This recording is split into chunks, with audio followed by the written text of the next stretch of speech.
மயிலாடுதுறையில் கடந்த ஜனவரி மாதம் பெய்த மழையால் பாதிக்கப்பட்ட பயிர்களுக்கு நிவாரணம் வழங்காத தமிழக அரசை கண்டித்து விவசாயிகள் சாலை மறியல் போராட்டத்தில் ஈடுபட்டு வருகின்றனர்.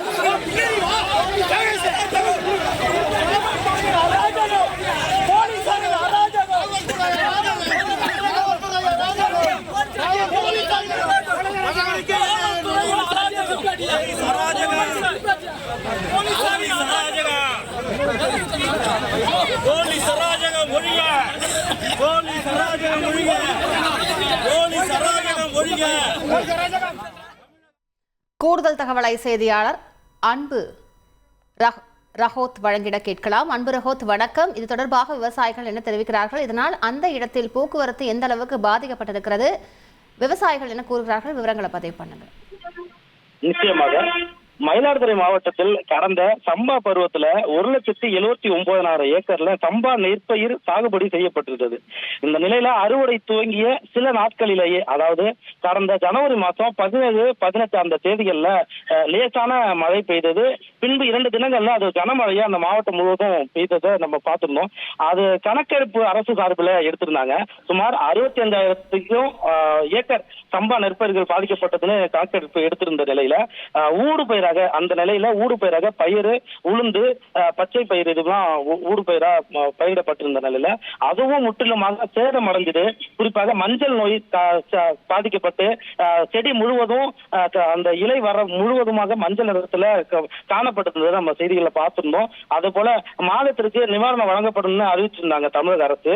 ஆனா மயிலாடுதுறை மாவட்டத்திற்கு மிகவும் சொற்பமான அளவுல தான் இழப்பீடு வழங்கப்பட்டிருந்தது. ஆனாலும் வேளாண்மை துறை அமைச்சர் MRK பன்னீர்செல்வத்தின் சொந்த மாவட்டமான கடலூர் மாவட்டத்தில் முழுமையாக வெள்ள நிவாரணம் வழங்கப்பட்டிருந்தது. இதனால மயிலாடுதுறை மாவட்ட விவசாயிகள் சற்று ஆத்திரமடைந்து தமிழ்நாடு விவசாயிகள் தொழிலாளர் சங்கம், தேசிய தென்னிந்திய நதிகள் இணைப்பு சங்கம், டெல்டா பாசனத்தார் சங்கம், தமிழக காவிரி விவசாயிகள் சங்கம் உள்ளிட்ட பல்வேறு விவசாய சங்கங்கள் ஒன்றிணைந்து மயிலாடுதுறை பேருந்து நிலையத்துக்கு எதிரே தலைமை தபால் நிலையத்திற்கு முன்பு இன்று சாலை மறியலில் ஈடுபட்டிருந்தனர். அப்போது அமைதியான முறையில் விவசாயிகள் சாலை மறியலில் ஈடுபட்டிருந்த போது காவலர்கள் அதிக அளவில் குவிக்கப்பட்டிருந்தாங்க. இந்த நிலையில சாலை மறியலில் ஈடுபட்டிருந்த விவசாயிகளை அங்க இந்த DSP திரு பாலாஜி அவர்கள், அவர் தலைமையில் இருக்கிற காவலர்கள் சாலையில இருந்து அப்புறப்படுத்த முயற்சித்தாங்க. சாலையில இருந்து விவசாயிகள் உடனடியாக அப்புறப்படாத நிலையில காவலர்கள் குண்டு கட்டாக விவசாயிகளை அங்கிருந்து தூக்கி அப்புறப்படுத்த முற்பட்டனர். இதனால விவசாயிகளோட பல பேரு கை கால்கள்ல தாக்கப்பட்டதாகவும், அவங்களுடைய மூக்கு கண்ணாடி, மொபைல் போனு, கை கடிகாரம் இதெல்லாம் எங்கெங்கயோ மிஸ் ஆயிடுச்சு, கீழே விழுந்துருச்சு அப்படின்றதையும், அதை போலீசார் மீது வன்மையா நாங்க கண்டிக்கிறோம் அப்படின்ற கோஷமிட்டு திரும்பவும் சாலை மறியலில் ஈடுபட்டாங்க.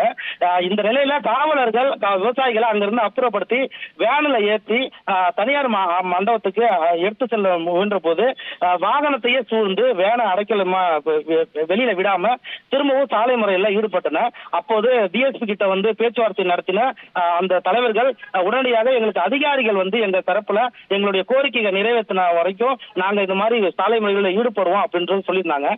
இதனிடையில DSP பாலாஜி அவர்கள் உத்தரவு அளித்திருந்தாரு. கண்டிப்பாக நீங்க அமைதியான முறையில சாலை ஓரமா போராட்டம் நடத்தினீங்க அப்படின்னா அதிகாரிகள் கண்டிப்பா உங்களுடைய பேச்சுவார்த்தைக்கு நாங்க தயார்படுத்துறோம் அப்படின்னு சொல்லியிருந்தாரு. இந்த நிலையில தற்போது விவசாயிகள் சாலையில் ஓரமா அமைதியான முறையில போராடிட்டு இருக்காங்க.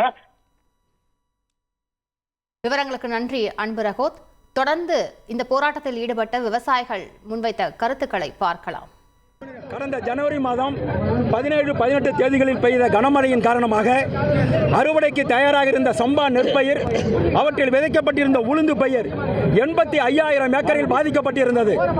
பாதிப்புகளை பார்வையிடுவதற்காக அமைச்சர் வந்தார், அதிகாரிகள் வந்தார்கள், கணக்கெடுப்பு செய்கிறோம் என்று சொன்னார்கள். ஆனால் இன்றைக்கு 3 மாதங்களை கடந்த பிறகும் இதுவரை விவசாயிகளுக்கு பாதிக்கப்பட்ட விவசாயிகளுக்கு எந்த நிவாரணமும் வழங்கப்படவில்லை. இது கொடுமை நடக்குமா? சம்பா பயிர் 2025 அழிஞ்சது 60,000 ஏக்கருக்கு தான் கேட்கிறோம். பிச்சை கேட்கறாங்க, அழிஞ்சு பணத்துக்கு தான் கேட்கிறோம். அந்த அழிஞ்சு பணத்துக்கு கொடுக்க முடியல, அப்புறம் எதுக்கு அரசாங்கம் எதுக்கு இருக்கு? விவசாயி உலக நாட்டுக்காக சோறு போடுற விவசாயிக்கு இந்த பிரச்சனைங்க போது கேட்காத அரசு எதுக்கு அரசு? தந்தி டிவியை உங்கள் கேபிள் டிவி ஆபரேட்டரிடம் இலவசமாக கேட்டு பெறுங்கள்.